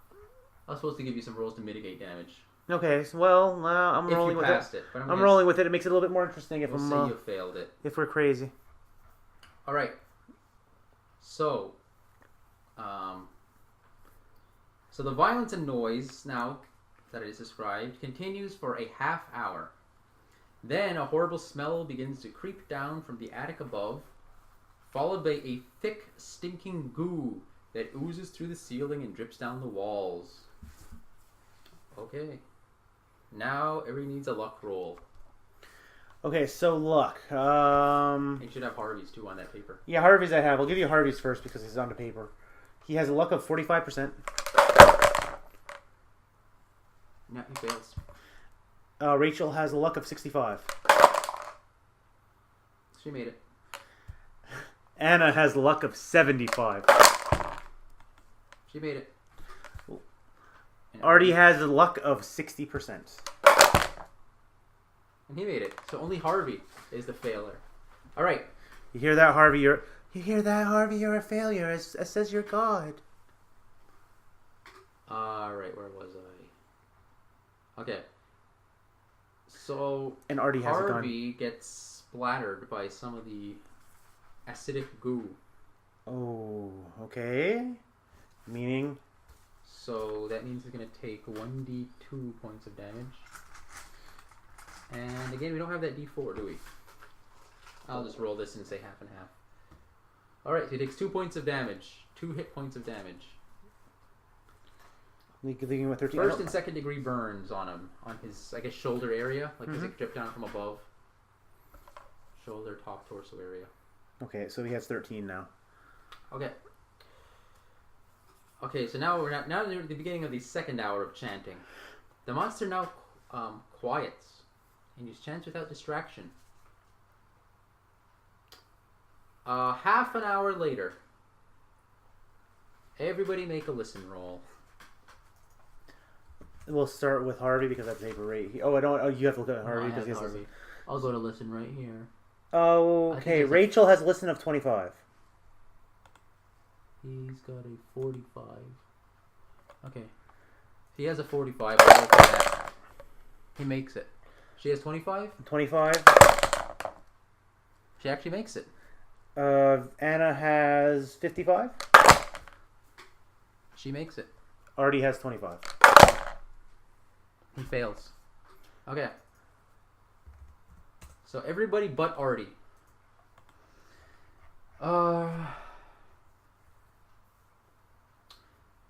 So everybody but Artie hears from outside a faint call for help in a woman's voice. So everybody but Artie. Well, we can't stop chanting. Okay. Okay. I guess Harvey can take a look out, like just open the door and look outside. You want him to look outside? Yeah.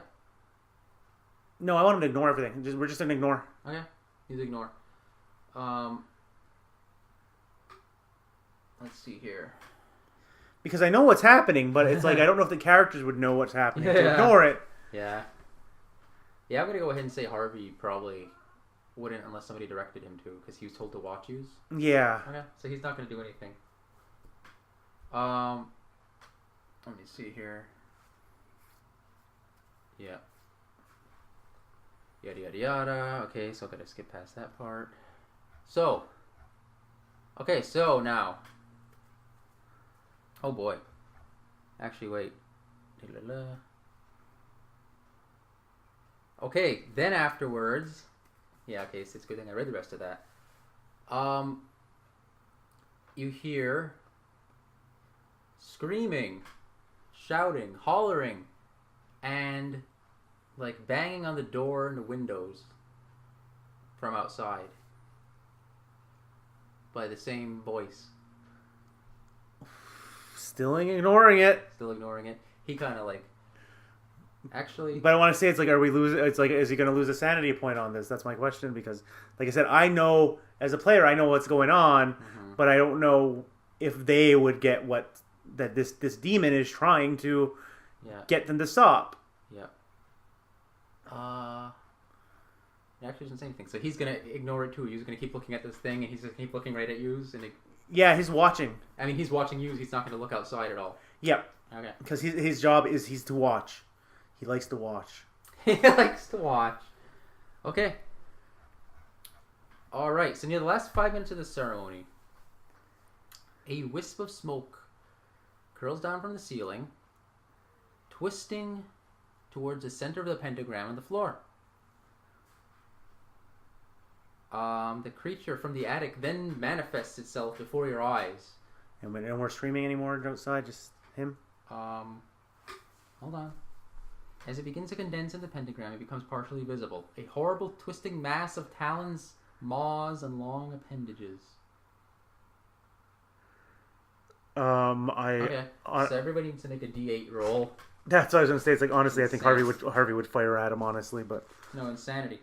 Insanity roll. Okay, so give me insanity roll. So everybody's sanity. For Rachel, 1. 1 damage she's taking, or is that... Sanity damage. Okay. And then who, Artie? Artie took 6. Ooh, he is down to 40...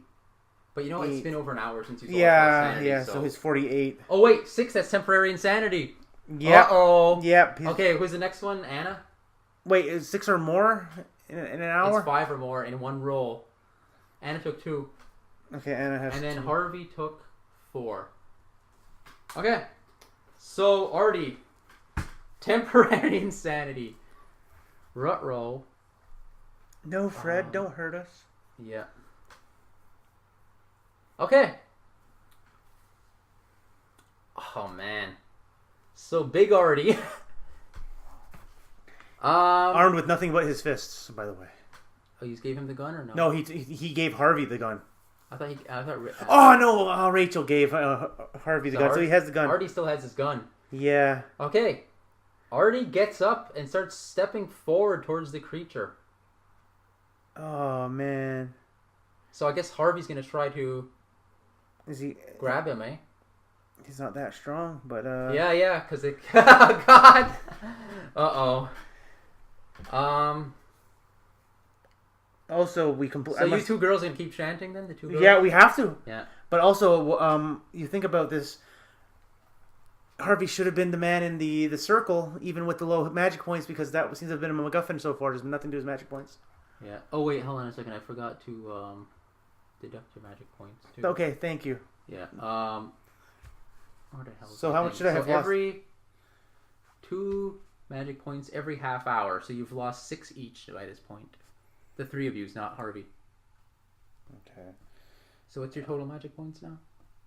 For all of yous? 7, 9, and 6. Rachel has 7. Anna has 9. Artie has 6. Okay. All right. So actually, then good thing I didn't have him in there, because he would have been almost burnt out completely because he only has a 9. Okay. So now Harvey's gonna have to try to stop Artie.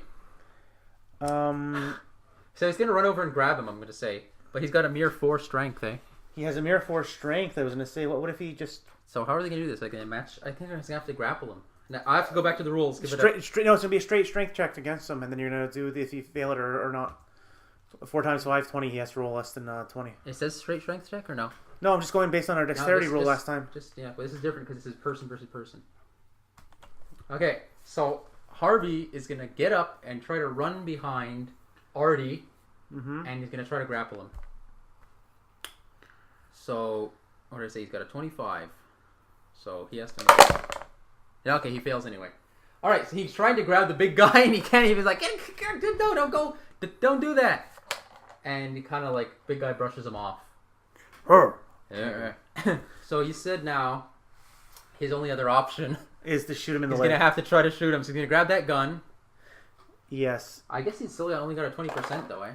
Yeah, him and Anna only had 20% on their shots. Well, let's hope he pulls out the gun and let's hope he hits. Blam! He fucking fires. It hits the ground. Oof. Hits the floor. All right. He must have really hated that ground for 1d10 damage. Well, he aims for the ground. It kind of goes through. It misses him. Even at close, it's not very good with a gun. His hands are shaking. Blam! Missed. Even though he's a big guy. All right. So, here's what happens. So Artie continues to walk forward. He tries to, and I'm going to tell, well, maybe you wouldn't know this, but he's going to try to embrace this horrible creature. Okay. The second he walks inside the circle that he's drew, it tears him limb from limb. Bye, Artie. So long, Artie. Actually, do you have to make another insanity check for that? Yeah, I would imagine so. All I right now role playing wise is just simply it's like Rachel's eyes grow really, really wide, but she continues to chant in reverse. Crap. Now we have to see. Now we have to click on the temporary insanity thing again. It's the insanity points. See what happens there. I'm like, what is the role for seeing somebody killed in front of you? You wanna? They don't just have a regular set roll for it. Yeah, they do have a set roll for it. Okay, so now with Artie dead, the three of you are gonna have to roll a sanity check now to see if you lose some points from that. So our first sanity check actually being rolled. Yeah, because I screwed up, so I'm not gonna punish you earlier. Well, actually, it doesn't matter because more than an hour's passed. Well, that means I can close Artie's character sheets. Yep, permanently. Now you have to explain that death. All right, so actually, well, yeah, I guess his parts of his body are still strewn about. So yeah, you have to explain that if anyone finds out. So, rolling for sanity. So give me all their sanities. Starting with Rachel. Rachel, her current sanity is 59. She has failed. Of course she did. Next up, Anna, 68. She made it. She loses no sanity. Harvey, 36. Poor Harvey. Harvey failed too. Alright, so Rachel and Harvey are rolling for now? Yep. Alright. Actually, I should swap out the dice. Okay, for Rachel. One only. Yay. She's down to 50. For Harvey. Yeah, this could actually be... Only one. Woo! He's close to being... Would have been pretty bad if he lost more than 5 or more. Oh, he can't hit anything or with his fist or with a gun. We're okay. Yeah. Luckily, he's pretty weak, so he didn't really have to worry too much about him. All right. So, where was that? Okay, 5 or more. So yeah, back to the story then. All right. So our compadre was just torn limb from limb. What's now? Limb from limb. All right. Meanwhile, we're still chanting. Yep, he's been chanting. All right. So for the next 4 minutes, he's continued chanting. Do-do-do. Yeah. So the monster is otherwise still confined to the pentagram. When he's finished the last few minutes of the chant, the creature is driven away wailing from this world, banished wherever from which it first came, leaving behind only the lingering, unearthly foulness. A foul smell, I guess. Okay. All right. Hooray! With the creature banished, each of you actually now receive a sanity award. Of how much? 1d plus 1. Let me just take this out. All right. So for Rachel, 3 plus 3. plus 3. Okay. For Anna, 5. And for poor Harvey, who needs it the most? Plus 6. Nope. No, That's plus a 9. 10. Plus 10. Plus wow. 10 back. Wow. That actually puts him directly back to what his Started as. Yep. All right. So after that, I guess, what do you want to do? Anything? Is it the middle of the night now? It's like what Well, time? yeah, it's got to be 2 a.m. now. Take a nap. No, now we set about setting this place on fire and getting out of here as fast as possible. All right, so you set the place on fire. Yeah, we want to burn this place down. We want nothing to remain.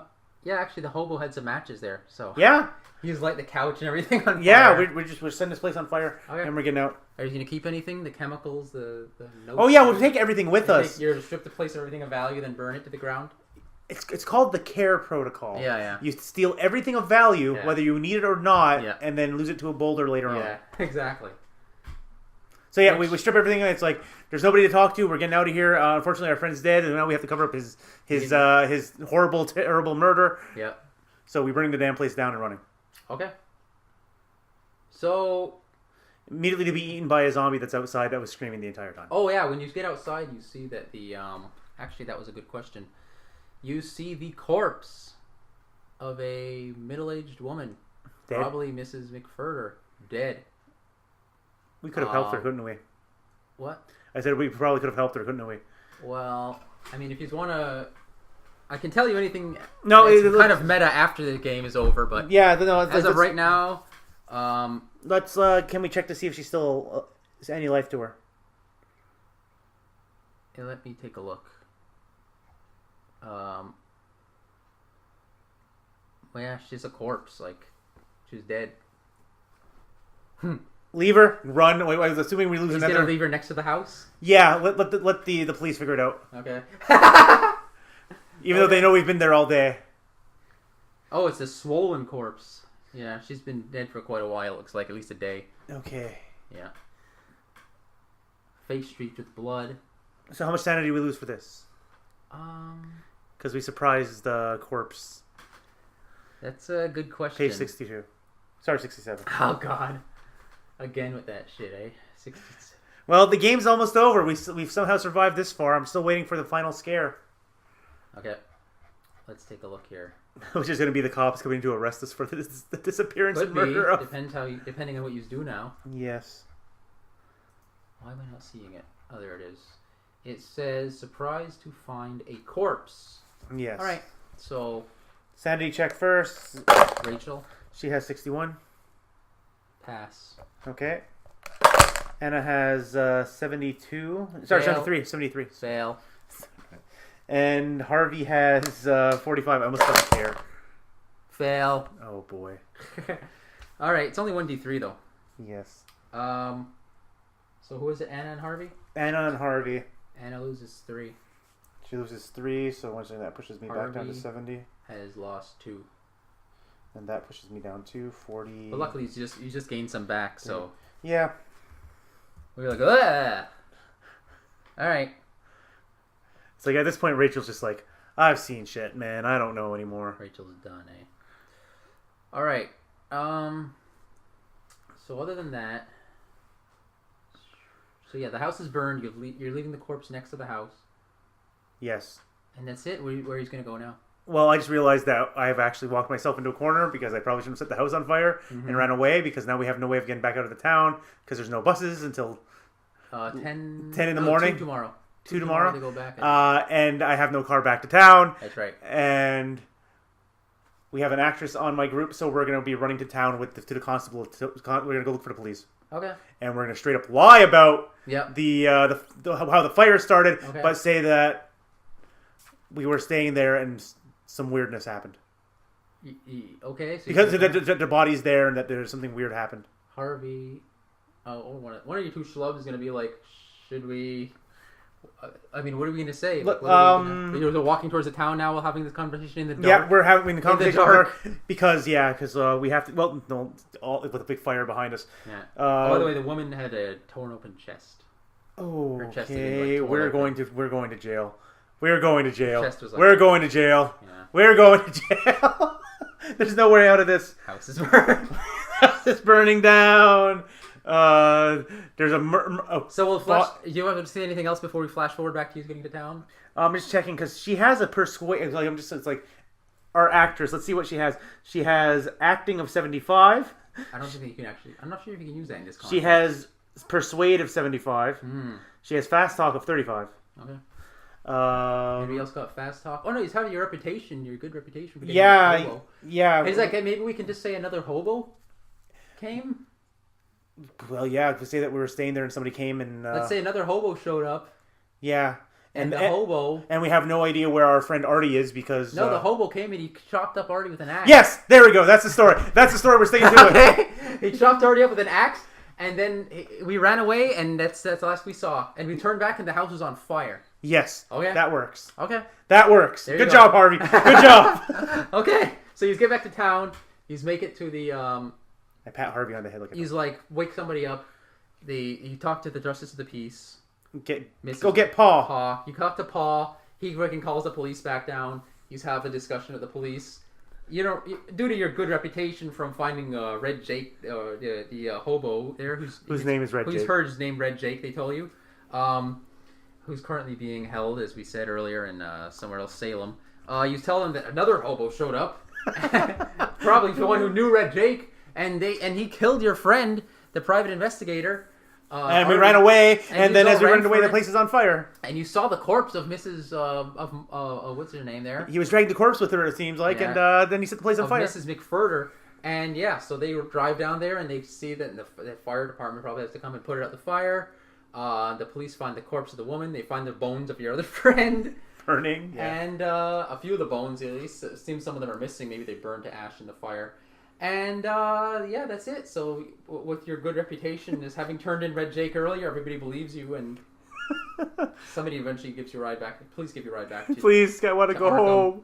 You get a ride back after spending some time talking to the police. You eventually make your way back to Arkham. And that's that. So, congratulations, the creatures. What? No obituary for Mr. Oh, okay. So then you write an obituary. I write an obituary for a friend. For what do you want to say about him? Since you're writing it now. Oh, damn it. Let's wrap this up with your obituary to Artie. I need his stupid character sheet again. He was a private investigator. I know, I need his age. I need some things I can say about him. Probably about 36, I think. Yeah, he was 36. Artie Gumshoe, age 36. A tough private investigator. Well known and loved by the community. I assume. No, he wasn't. No, he wasn't. But no, I'm saying nice things here. Because sometimes, we'll sugarcoat it. We'll sugarcoat it, yeah. Well liked and loved by his community. Died this weekend tragically due to a hobo killing. Just tragically. He will be survived by no one. No. Except for his cats. Okay. And that's it. All right. He liked to drink. Okay. Yep. So that's that. So that's the end of our story. All right. So you can leave it on. I'll just tell you that you don't know this. Your characters don't know this. But in the last moment of his life, Artie saw the monster as a beautiful woman. A beautiful dame, if you will. Okay. And went forward to embrace her. Yeah, that's all there is to it. Oh, the dead woman, Miss McFurter, had her heart ripped out, and so did that raccoon outside. That's probably it, unless you had any other questions about shit that you forgot about. So, we're calling it a wrap. Next week, maybe we'll have something else. Probably back to Dungeons and Back again. Probably back to Dungeons and Back again. At least until Rial dies. It's a horrible death. Yeah, or if we can find another good adventure that we haven't played yet of this, maybe we'll have another episode of this. But next week should be back to Rial and his new gang of chuckleheads, which I have to still finish completing. Yep. So, Bye. Thank you for listening. Bye. Why do I wave when I do that?